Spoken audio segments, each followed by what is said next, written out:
That's it, go on. Hey, I'm at a customer's place in Canberra, and I just want to show you what you can do with your roof in Canberra. This gentleman has installed 132 solar panels on his roof, made by a company called SunPower, the most efficient panel in the world. These panels combined produce 30 kilowatts of energy.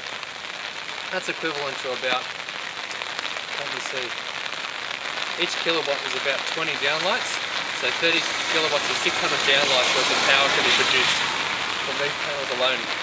These panels feed back into a box on the roof, which you might be able to see right up in the distance up there, which is a junction box where all of the DC power from the sun comes in together, and then it feeds back down into the garage, and it turns into AC power, which is used by all of the neighbours in this area.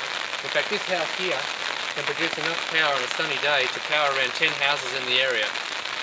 So it just goes to show that everyone is capable of producing enough power to run their home, because this one here runs 10 houses. If everybody did this in Canberra, then every single commercial property and Parliament House will be powered by the houses.